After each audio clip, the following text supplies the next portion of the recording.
Welcome back to the Them Before Us podcast. This is a special post-vice presidential debate edition, and I am joined by founder and president Katy Faust and executive director Josh Wood. Hi, guys. Hi, thanks Hey, for Jenn. letting us come on and share all our opinions. And for this will drop, just shortly after the debate, and then our radio show will come a few days later where people will hear about it a little bit more. But we like to talk, we like as many opportunities to share our opinion about things as possible, right? So let's just start. I was listening to it a little bit more today. I don't know if any of us got all the way through it from start to finish. I've been listening to it in small chunks because I didn't get to sit and have a watch party with friends this time. Has everyone been able to sort of fully get into it? I've been able to piece things together, but I did not get to watch it live and enjoy all of the hot takes on Twitter. But it looked like there was a lot of energy and excitement on the right side of the aisle when it came to how they feel like their, candidate of choice did. Yep, I got through the whole thing. Called me a nerd. Stayed up, watched it, and I think the right was just thrilled that it went a little better for them this time than the last one. So, Yeah. yes, some energy and excitement probably.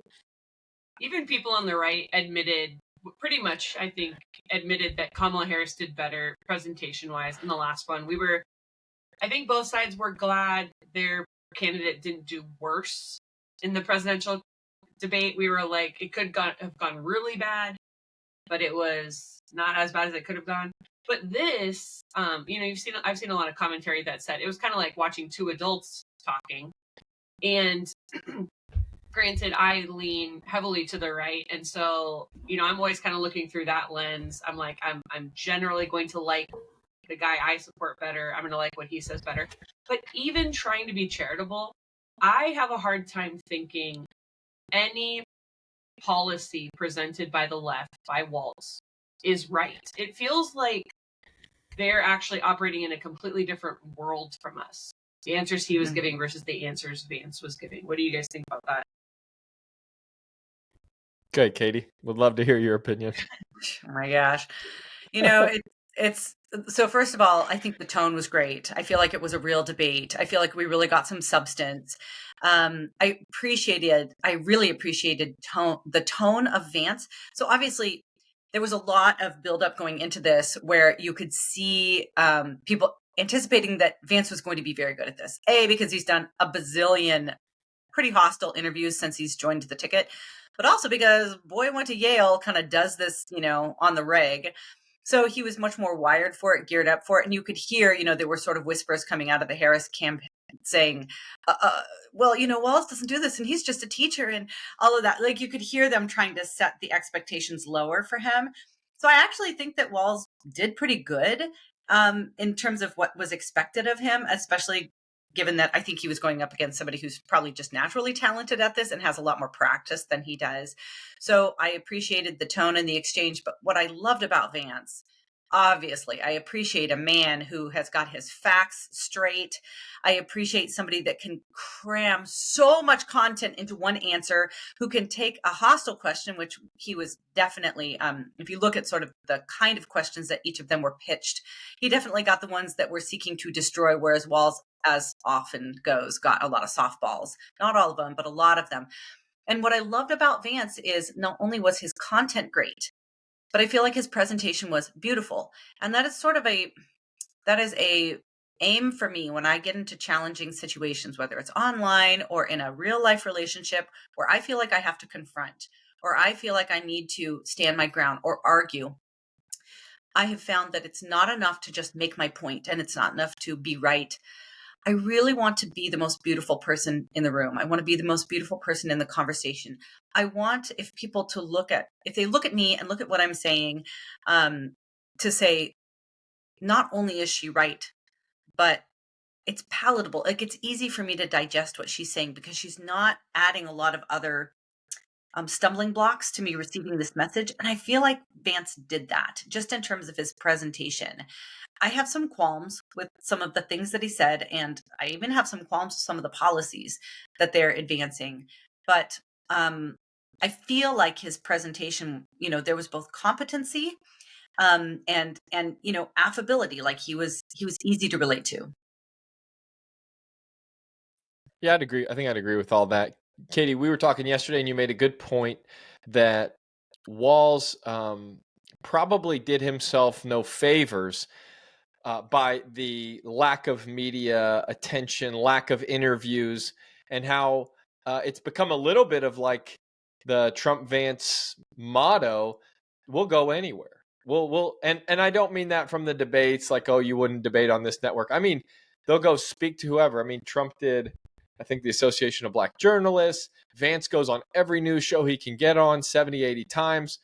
I think that did, you mentioned it benefited him. I think that's true. And I think there have been some outlets picking that up too, that it doesn't really do you any good to kind of hide and then have to present your ideas for the first time on national television in front of millions of people.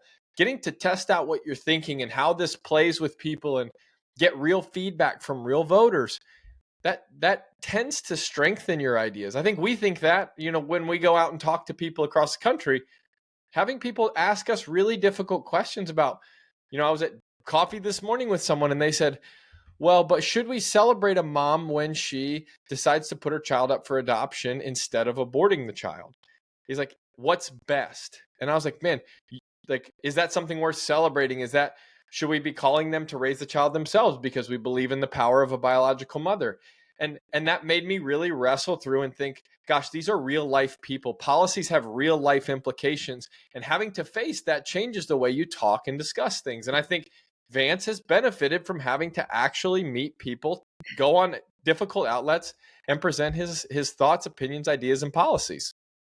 I'm going to rabbit trail slightly here and say that there are some drawbacks of living in Seattle. Things like the taxes, the gas prices, the education system, the way that they are absolutely destroying the infrastructure and making every arterial a slow crawl, the way that they are criminalizing like minor infractions while like totally permitting people to shoplift at will and camp on the sidewalks. But there are some benefits of living in Seattle other than the scenery. And I will tell you, one of them, I think, is that our children have had that constant worldview friction. They have been forced to examine what they believe. They have had to contend with friends that disagree with them, schools that are giving them information that is slightly inaccurate or wholly inaccurate.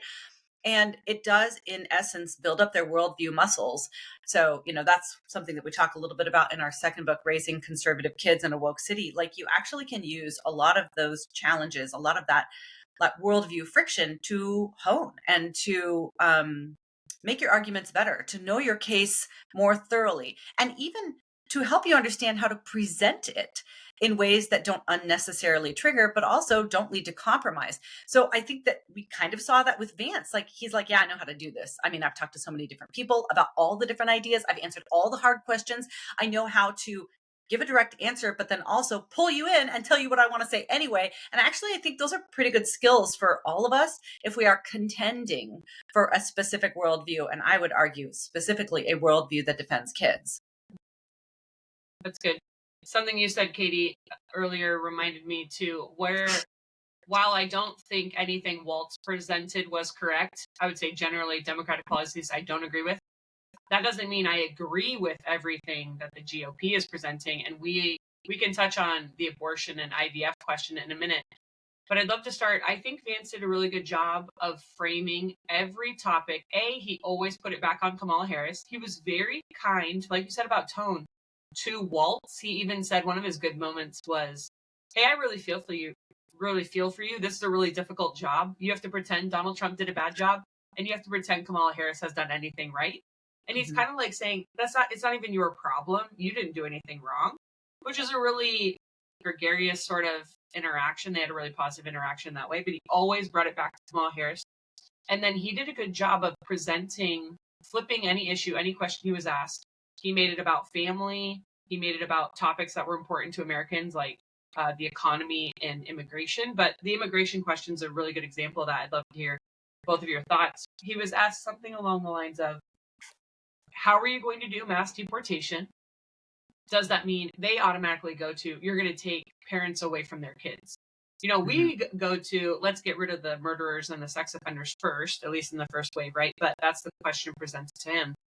And he flipped it to, we're already talking about mass child separation from parents.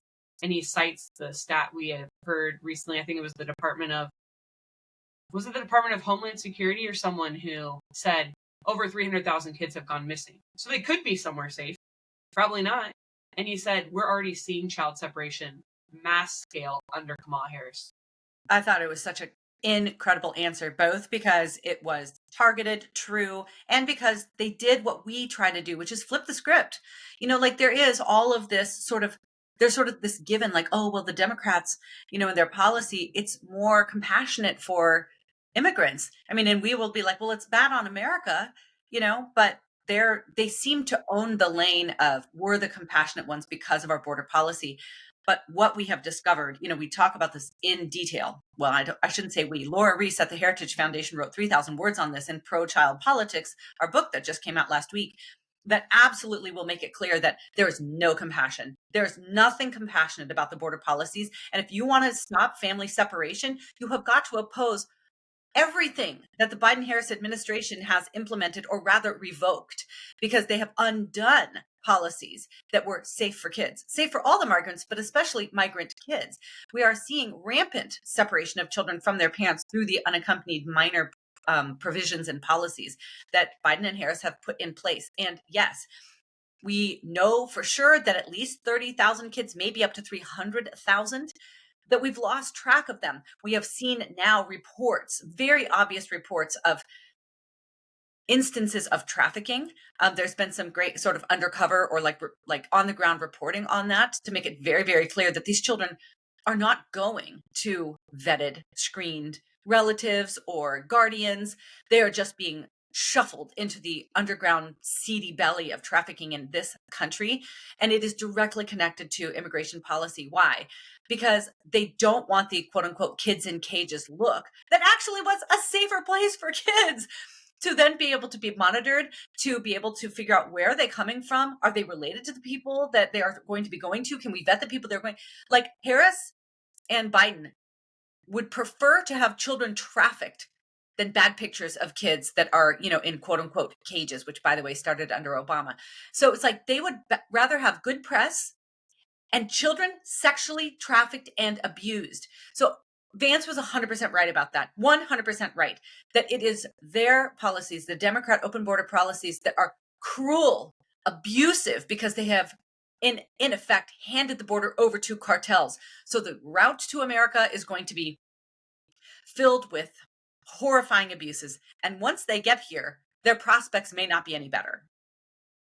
I think there is a real question here, though. Obviously, the Democrats in this debate and the moderators even fell right in line with them on this particular question to ask, well, what are you planning to do about deporting families, people with kids?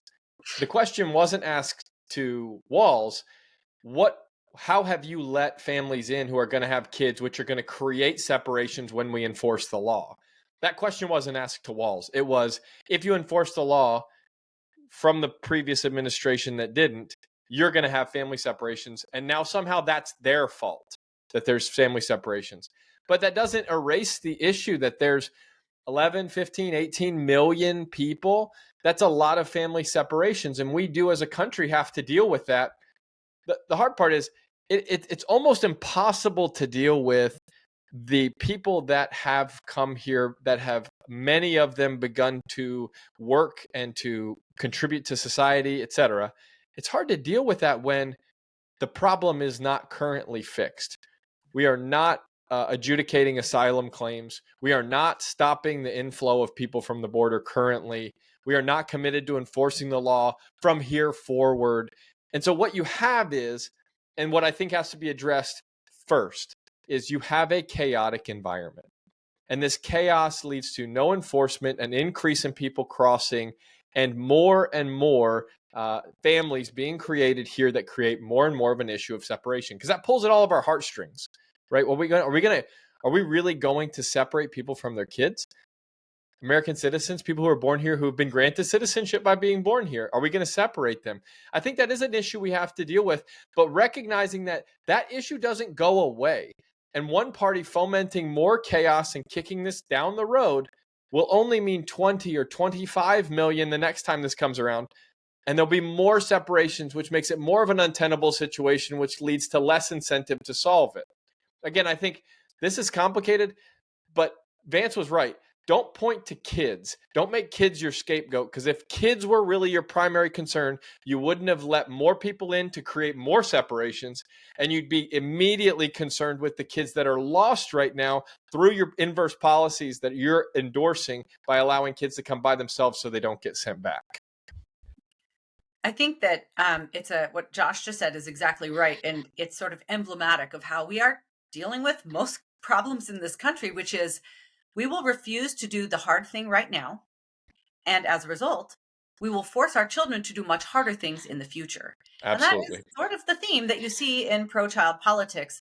It is crystallized on this topic of immigration. We can see it very starkly here, but it's also happening in relation to a lot of our federal spending, a lot of the debt, a lot of the national security issues that we're dealing with, certainly all of the social issues, all the social issues. We're refusing to do hard things right now.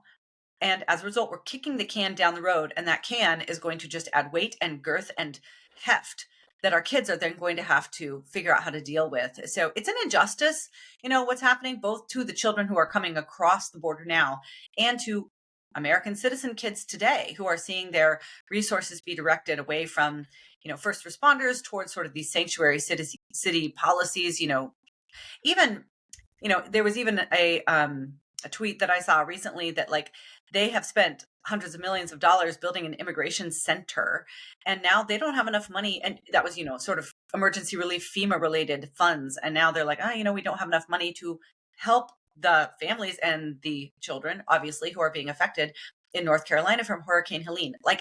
You don't have limitless resources.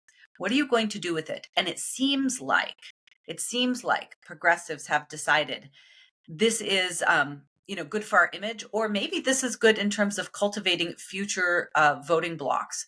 And we are going to spend our time and energy and resources towards welcoming illegal migrants, 400,000 of which are criminals and here illegally, just came out this week. I mean, they are really putting their thumb on the scale in ways that damage not just today's U.S. citizens, but the future children, that are going to grow up and have to deal with this, as well as immigrant children.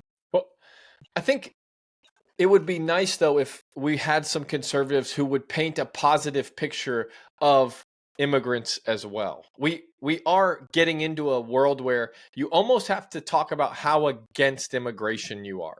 It's like a litmus test. And that I don't appreciate. I do think we have a massive problem. We are kicking it down the road. And it, like we said, our concern is children. It's only making more family separations possible in the future. It's only losing more kids in the near term. But I think we could paint a better picture to help Americans understand, hey, this is a hard truth. Someone somewhere does have to account for the fact that we don't have unlimited resources and this problem needs to get solved. We need to shut the front door so that no more people come in. And then we need to have a policy that will remove some people from this country and may result in family separations or an entire family being sent back to a different place. And that's the hard truth of dealing with a difficult decision that should have been dealt with years and years ago. But people don't trust the Republicans, I don't think, to deal with this because they feel like they're compassionless. And Democrats, it seems like they're painting it in a way that no one should be criminalized for this and that we do have unlimited resources and we can just write blank checks whenever we want. And man, that doesn't do any of us a service. How do we strike a balance where we tell the hard truth, we deal with a difficult situation, but at the same time affirm the dignity of immigrants and say they've contributed so much to this country. We're a welcoming nation, always have been, and we should take and give everyone the opportunity that we can afford to in this country. Everyone that we can afford to take in that's coming from a violent place. I'm in favor of doing that. Every single one we can afford to that we can protect and give a shot, we should. But we are doing way more than we can, and you are seeing cities being overrun as a result. And that's not fair to the people who have paid taxes and who have waited in line and got their visas and got their naturalization in an orderly manner. Yeah, I think people who want to be American That is one thing. People who want American culture, that is something to consider. I think JD Vance used the term asylum fraud, which is what Laura Reese touched on in her chapter and in our podcast with her as well. That basically people are using it as it's almost like no fault divorce. They're kind of just like, I'm just some reason to get out of my marriage. Well, some reason I want to get to a country where you can make more money and there's more opportunity, so I'm leaving my nation behind. Versus the true reasons for asylum historically that we've used, and limiting immigration to the point we can actually integrate people properly into American culture, I think is really important. But even about the resources question, what I think is so funny is, where was the billions of dollars sitting that we just sent to Ukraine? There is no money sitting anywhere in our country. This is all numbers and inflation and things printed out even faster and faster and faster. So the idea that they're like, oh, sorry, we ran out of money now and we don't have enough to give FEMA is so strange to me. It's kind of like when the government shut down and Obama's like, now there's no White House tours because we ran out of money. No, they didn't. When they decide they don't want to do something, they run out of money. When they do want to do something, 60 billion, I don't know how much money we've given Ukraine at this point, comes out of nowhere. It's weird as just a lay person who has no idea how the government actually writes a check or swipes a card. Where do they physically get money that they're promising to all these different things, And I mean, our tax chapter and different things talk about that. You and I are paying for it in a certain kind of way. The people who are really paying for it are our children, our children's children, their children, on and on and on, right? Yeah. All right, let's pivot a little bit to, actually, this might be shorter than the abortion question. So let's talk about the energy climate situation. I loved that, they turned the hurricane question not into where's the federal government. They said, do you believe climate change is real? Because they think that's a good, a knock on the GOP. And I thought Vance did a great job saying, hey, we should care about energy. We should care about the climate. The best way to do that is stop outsourcing everything to countries that are not doing it properly. They're doing it they're not regulated. All our manufacturing, all of our energy is being produced in China. When we produce it here, safer and cleaner, and then we aren't dependent on other countries. So that's the answer to, if you really care about the climate, then we should be doing these things at home. I thought that was great. Yeah, Chris Barnard, who wrote our environmental chapter, clipped that and tweeted it. And he's like, this is probably the best answer I have ever heard a GOP candidate give to the question of climate change and energy and the environment, because it was positive, right? Because he said something about it. A lot of times, unfortunately, we've ceded the ground on questions about climate and the environment to the left. And so there's a lot of people that are coming up through the ranks, a lot of the next generation, millennials and Gen Z, who are very concerned about the environment. I would say maybe have been a little too scared about it because of the climate alarmism, to the point where they're like, I don't know if I should have kids, like people are wrecking the world, but it's on their radar. And I think that we have allowed progressives to capture that demographic because we haven't had a positive, hopeful, but realistic message about not only that, there are some threats to the environment, but they are not helped by leftist environmental policy or energy policy. Actually, as we make clear in the environment chapter in Pro-Child Politics, those progressive priorities related to the climate help neither children nor the climate. Like a lot of the actions that they take, and Vance did a great job of highlighting it, like you're still going to get oil from somewhere. You're just going to get it from Venezuela, who is going to pollute and destroy the environment in ways that we wouldn't if we were like doing our own procuring of that resource. Same thing with a lot of the slave labor, that we're saying, well, we don't want to, touch this mineral, or, it's going to degrade the earth, but you still need that mineral. So you're going to get it, in Africa, where there's going to be no oversight of the kind of working conditions. And a lot of those minerals are going to be extracted by children. So I just think that it was great to have, even if it was brief, a well-presented argument that we can and should care about the environment, and that we actually do that by stewarding, managing, and making sure that we have abundant energy sourced from our country. Again, I think energy is a difficult topic where we need adults to tell very difficult truths, that it's electric energy here, electric cars, batteries, that they just show up and you're suddenly doing your part. And we're not looking downstream at where these are being sourced and how they're being made. That if we just stop drilling here, that then no one's drilling and it's just better for the whole entire world. Like we're not purchasing it somewhere else, or that we're not putting ourselves in danger of being held hostage to their prices. These things just don't have talking point type solutions and soundbite solutions. They're very difficult. And we do as Americans have to think about energy within our own country. We have to think about producing it while not the cleanest in the entire, that not the cleanest energy ever, but it's way cleaner than alternatives. And we don't like hearing that. We want to believe that we can just have everything. It's just going to be abundant and clean forever, no issues, no warnings, no problems. And I appreciated some of the candor, and Vance not just going after climate change, but man, I do think we need more people willing to say this isn't an easy solve. And I'm sorry, I'm not going to give you a fairy tale answer.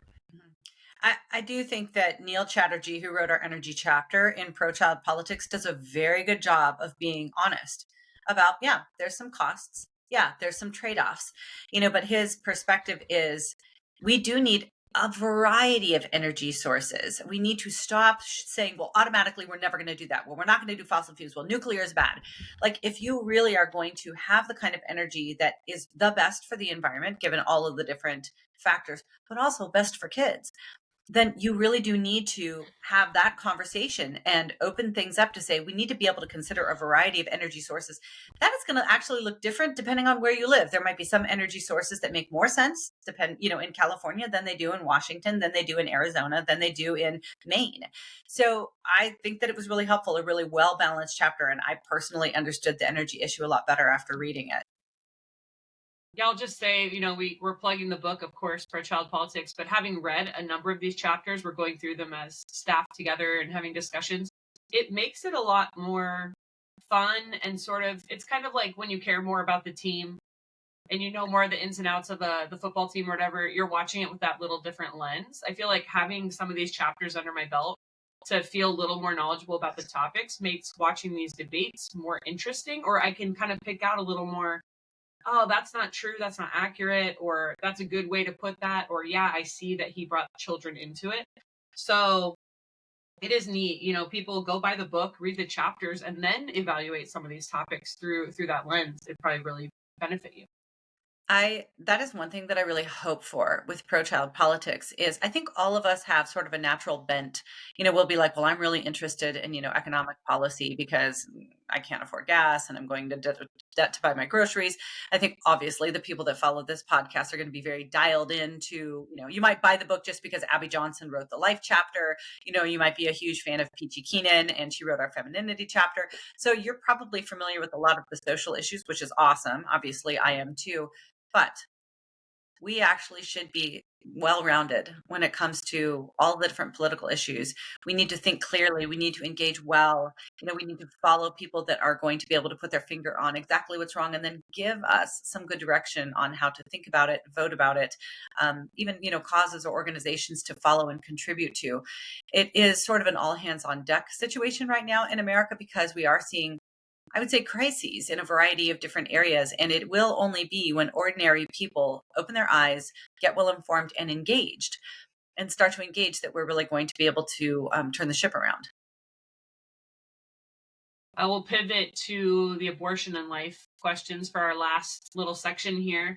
I love something our colleague Patience wrote, kind of in doing a write-up on the topic for us. She said, strikingly, Waltz's answer on the abortion question showed the kind of principled response Vance needed to give and did not give. Waltz understands that if abortion is a matter of right and wrong, we cannot have a patchwork of abortion and life states throughout the U.S. So it's interesting. They're arguing for abortion in every state.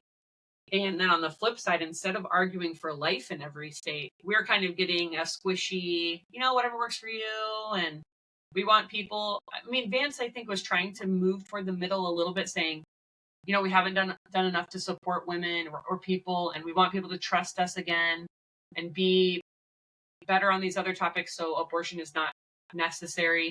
So he's kind of trying to strike a balance. And Dusty Denvers did a big tweet, Brett, I don't know if you guys saw it, just saying there's no reason to move to the middle on this topic.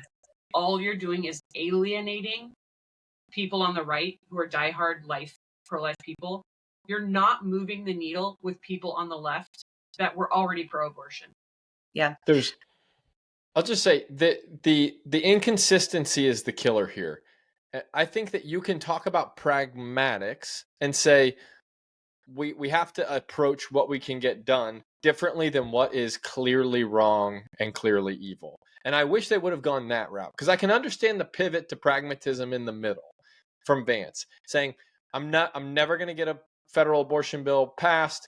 It's never going to pass at 15 weeks. We are left with patchwork state systems, and it's going to have to do, period. That's different. I just wish you would have started with, hey, listen, this is a human rights issue, period, full stop. We believe that it is killing a life, that life begins at conception, that life has protections, and that is not to be infringed. And we will continue to make that case to the Supreme Court that this is a fundamental issue. We even believe there should be a constitutional amendment, period. Now, what I believe will happen during our term, we likely won't have the muster to do this legislatively. It may come through the Supreme Court, God willing, but if it won't, we will be left, guys, with a patchwork system. And in that system, we will advocate for protecting life at all costs. A 15-week ban will still let 98% of abortions go through. We don't think that's acceptable. Again, I'm like, at least talk about the fact that things maybe won't happen, but don't hide the fact that as conservatives, we need to be consistent. As Christians, we need to be consistent that it's a life. And if it's a life, we got to follow that to logical conclusion. That's what Walls does. He believes it's not a life. So he puts the woman firmly in control from start to finish, from beginning to end, from week 0 to week 40. End of story. No matter what the exception, no matter what the context, no matter what the reason. We don't agree with that, but you can recognize that Walls is being consistent in his position, even though I believe it's very, very wrong. That's a great read. That's exactly right. Dusty, and your position, Josh, is exactly right, that they are not winning anybody by softening their position. They are making a political calculation. They want to seem palatable, but all they're doing is demoralizing some of their strongest supporters. And, I watched that exchange and I saw Walls make the very principled absolutist argument, because if you believe something is a human right, then no, it's not the kind of thing that is a state's decision. And that we do need to talk in idealistic language, even if we then, like you said, Josh, need to be practical and pragmatic about how to implement that. But I watched that, and, for me, it was just a lesson. I'm like, be careful who you follow. Who is it that you are patterning yourself after? Who are you following? You will become like them. And Vance, I think, as far as I know, is one of the most vocal, articulate, outspoken pro-life leaders in the Senate. And now I believe that he has scrubbed a lot of that from his own personal website. He is now kind of running interference for a position that is, in a lot of ways, a pro-choice position. And I'm like, well, that's what happens when you yoke yourself, when you're unequally yoked. And I'll tell you what, if there is a yoke outside of the husband-wife bond that binds you, it's probably the president VP bond. So he has yoked himself to somebody who is not convictionally pro-life. I would say he's conveniently pro-life when necessary. And as a result, Vance himself, you can see his transformation. Maybe in his heart of hearts, he still believes the pro-life position. But if you're not willing to speak it, how much do you really believe it? So it's interesting because just this morning, there was a news report that came out. Somebody got a hold of Melania Trump's new memoir. And this is something that she wrote in her memoir that's going to be out, within a couple weeks of the election. She said, a woman's fundamental right of individual liberty to her own life grants her the authority to terminate her pregnancy if she wishes. So you have at the very top of the ticket a couple that is pro-choice. And so I just, it's a caution for me and hopefully for all of us to be very careful with whom we yoke ourselves in friendship, in work, who we are responsible to take direction from. And it kind of reminds me of this phrase that the Colson Center often talks about.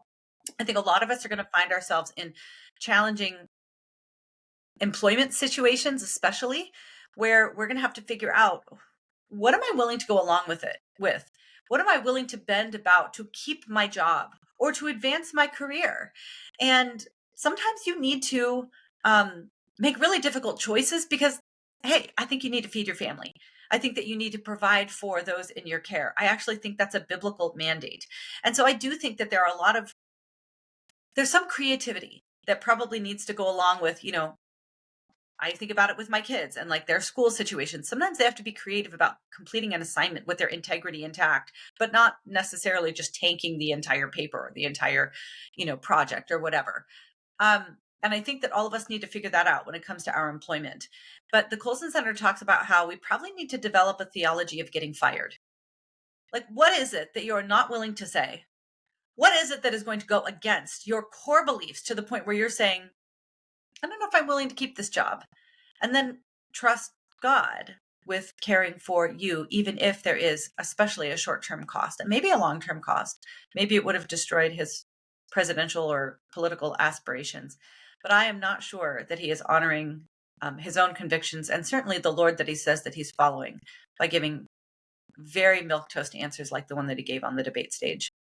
And I think we can realize or recognize that, it's possible to vote for a party and to voice very publicly that they are getting something very wrong. You're descending from kingdom principles into the pragmatic world when you have to vote. And so I do think when we stand, though, we can say, I'm a Christian. What they said, very, very wrong. Now you go to vote and you have to make a difficult choice. It's between two parties, or you can write somebody in. But that can be a different conversation. I don't ascribe to this group that says, hey, don't talk badly about them. You might convince someone else not to vote for them. I'm like, whoa, whoa, whoa. Like, I have a set of principles that I believe in. And I'm just measuring who's doing a good job of measuring up to them, period. And if you get it wrong, you get it wrong. I don't care what party you are. I don't care what political jersey you wear, period. It's wrong. I felt that way about Melania's thing yesterday. It's wrong. I don't care what her last name is or what party she's a part of. I don't care who said it. That principle she's promoting is just wrong. And we as Christians, I think, even if you plan to vote for someone, man, fight them to the ballot box all the stinking way. And let them know we care. You might lose our vote. When we become just a captured vote, we're gonna vote for you no matter what you do. Then we lose all our leverage to push our policies and principles, and again, that I believe are kingdom centered, that are gospel centered. So that would be my like parting thing coming out of the debate is like, don't be afraid to criticize. They don't own you. They don't own your vote. And it's good for people to hear the ways in which they're messing up. Yeah, that's good. Well said. I was going to say, I'll give you each 30 seconds for a closing statement, like they do on the debate. They ask you a really complex question. You have 30 seconds. Most people don't want to see debates like that anyway. We would prefer to see longer form, people going back and forth a little bit, challenging each other. But overall, I think it was a good night. It showed us a lot of things. So yeah, thank you two so much for joining us, for sharing your opinion, your thoughts about the debate with our listeners. Everybody go get the book. Maybe we can get you a signed Katy Faust book, make a donation to Them For Us. We'll get you a signed one somehow. $50 a month, whatever, $1 million. If you do $1 million donation, we'll get you a signed book. Guaranteed. That's right. We'll fly it to you. No, Katy will fly it to you personally. Katy has a flight in a few minutes, so actually we're going to let everybody go. But thank you, everyone, for listening, and thanks for joining the Them For Us movement.